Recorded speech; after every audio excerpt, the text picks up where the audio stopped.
MDH chana masala. ಈಗ ಕಡಲೆ ಇರಲಿ, ಹಲಸಂಡೆ ಬೀಜ, ಕಪ್ಪು ಕಡಲೆ ಅಥವಾ ಬಿಳಿ ಕಡಲೆ, ಎಲ್ಲವೂ ಸ್ವಾದಿಷ್ಟವಾಗುತ್ತೆ. ಗುಜರಾತ್ನಲ್ಲಿ ಸಂಭವಿಸಿದ ಘೋರ ವಿಮಾನ ದುರಂತ ನಡೆದು 2 ದಿನಗಳೇ ಕಳೆದಿದೆ. ಒಂದು ಕಡೆ ಸಾವಿನ ಸಂಖ್ಯೆ ಏರ್ತಾನೆ ಇದೆ, ಆದರೆ ಟೇಕ್ ಆಫ್ ಆಗಿದ್ದಂತಹ ವಿಮಾನ ದಿಢೀರನೆ ಕ್ರಾಶ್ ಲ್ಯಾಂಡ್ ಆಗಿದ್ಯಾಕೆ, ದುರಂತಕ್ಕೆ ಕಾರಣವಾಗಿದ್ದೇನು, ಇದು ಇನ್ನೂ ಕೂಡ ಬಯಲಾಗಿಲ್ಲ. ಸದ್ಯ ವಿಮಾನದ ಬ್ಲಾಕ್ ಬಾಕ್ಸ್ ಸಿಕ್ಕಿದ್ದು ಅದರಿಂದ ದುರಂತಕ್ಕೆ ನಿಖರ ಕಾರಣ ಸಿಗಲಿದೆ. ಮೇಡೆ ಮೇಡೆ, ವಿಮಾನದಲ್ಲಿ ಶಕ್ತಿ ಇಲ್ಲ, ವಿಮಾನ ಟೇಕ್ ಆಫ್ ಆಗ್ತಾ ಇಲ್ಲ. ಗೋಯಿಂಗ್ ಡೌನ್ ಅರ್ಥಾತ್ ವಿಮಾನ ಕೆಳಗೆ ಇಳಿತಾ ಇದೆ.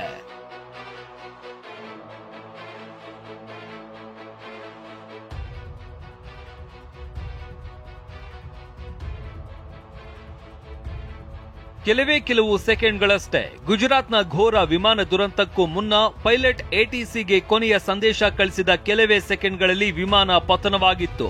ಇದೀಗ ಇದೇ ದುರಂತಕ್ಕೆ ಕಾರಣ ಏನು ಅನ್ನೋದನ್ನ ಶೋಧಿಸುವ ಕೆಲಸ ನಡೀತಾ ಇದೆ. ಟೇಕ್ ಆಫ್ ಆಗಿದ್ದ ವಿಮಾನ ಮತ್ತೆ ಕೆಳಗೆ ಇಳಿದಿದ್ದು ಹೇಗೆ?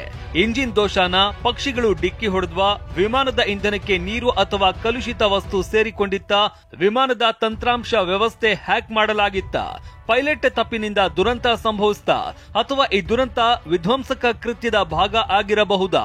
ಹೀಗೆ ಹಲವು ಅನುಮಾನಗಳು ಕಾಡತೊಡಗಿದೆ. ವಿಮಾನ ದುರಂತದ ಮತ್ತಷ್ಟು ಘೋರ ಸಂಗತಿಗಳು ಬಯಲಾಗಿವೆ. ಅದೇನು ಅಂತ ತೋರಿಸ್ತೀವಿ ನೋಡಿ. ಗುಜರಾತ್ ವಿಮಾನ ದುರಂತ 274ಕ್ಕೆ ಏರಿದ ಸಾವಿನ ಸಂಖ್ಯೆ. ವಿಮಾನ ಅಪ್ಪಳಿಸಿದ ಹಾಸ್ಟೆಲ್ ಛಿದ್ರ 10 ವೈದ್ಯರ ದುರ್ಮರಣ. ಗುರುವಾರ ಮಧ್ಯಾಹ್ನ 1:38 ಹೊತ್ತಲ್ಲಿ ಗುಜರಾತ್ನ ಅಹಮದಾಬಾದ್ ಏರ್ಪೋರ್ಟ್ನಿಂದ ಹಾರಿದ್ದ ವಿಮಾನ 32 ಸೆಕೆಂಡ್ನಲ್ಲೇ ಪತನವಾಗಿತ್ತು. ಏರ್ಪೋರ್ಟ್ನಿಂದ 7 ಕಿಲೋಮೀಟರ್ ದೂರದಲ್ಲಿ ಬಿಜೆ ಮೆಡಿಕಲ್ ಕಾಲೇಜಿನ ಹಾಸ್ಟೆಲ್ ಮೇಲೆ ಬಿದ್ದು ಸ್ಫೋಟಗೊಂಡಿತ್ತು.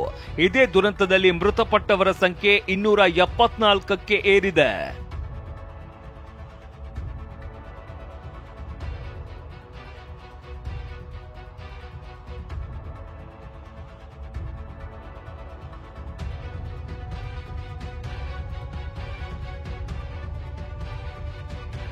ವಿಮಾನ ದುರಂತದಲ್ಲಿ ಈವರೆಗೆ ಮೃತಪಟ್ಟವರ ಸಂಖ್ಯೆ 274ಕ್ಕೆ ಏರಿಕೆಯಾಗಿದೆ.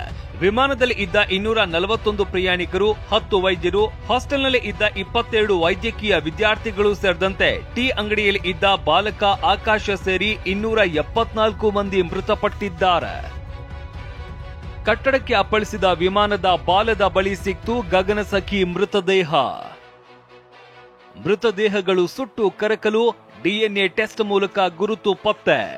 ವಿಮಾನ ಬಂದಪ್ಪಳಿಸಿದ ಕಾರಣಕ್ಕೆ ಅಹಮದಾಬಾದ್ನ ಬಿಜೆ ಹಾಸ್ಟೆಲ್ ಸರ್ವನಾಶವಾಗಿದೆ. ಸದ್ಯ ಹಾಸ್ಟೆಲ್ ಕಟ್ಟಡದ ಮೇಲೆ ಬಿದ್ದಿರುವ ವಿಮಾನದ ಬಾಲವನ್ನ ಹೊರತೆಗೆಯಲಾಗಿದೆ. ನಿನ್ನೆ ವಿಮಾನದ ಬಾಲ ತೆರವುಗೊಳಿಸಿರುವ ವೇಳೆ ಮತ್ತೊಂದು ಸುಟ್ಟ ಮೃತದೇಹ ಸಿಕ್ಕಿದ್ದು ಅದು ಗಗನಸಖಿಯ ಮೃತದೇಹ ಎನ್ನಲಾಗಿದೆ.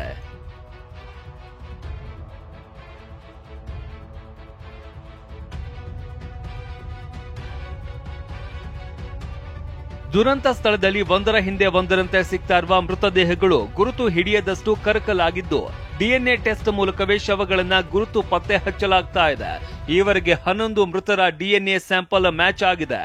ಅಹಮದಾಬಾದ್ ಸಿವಿಲ್ ಆಸ್ಪತ್ರೆಯ ಹೆಚ್ಚುವರಿ ವೈದ್ಯಕೀಯ ಅಧೀಕ್ಷಕ ಡಾಕ್ಟರ್ ರಜನೀಶ್ ಪಟೇಲ್ ಈ ಬಗ್ಗೆ ಮಾಹಿತಿ ನೀಡಿದ್ದಾರೆ. 11 जो हमारे मैच हुए हैं क्रोमोसोम डीएनए मैचिंग हो गया है. The procedure is adopted by the hospital is a person from the hospital will call up that relative.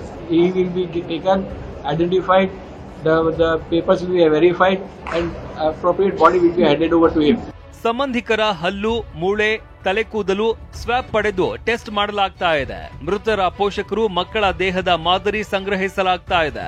ಇವುಗಳನ್ನ ತಾಳೆ ಮಾಡೋಕೆ ಇನ್ನೂ 3 ದಿನ ಬೇಕು ಎನ್ನಲಾಗ್ತಾ ಇದ್ದು ಸದ್ಯ ಒಬ್ಬರ ಮೃತದೇಹವನ್ನ ಕುಟುಂಬದವರಿಗೆ ಹಸ್ತಾಂತರ ಮಾಡಲಾಗಿದೆ.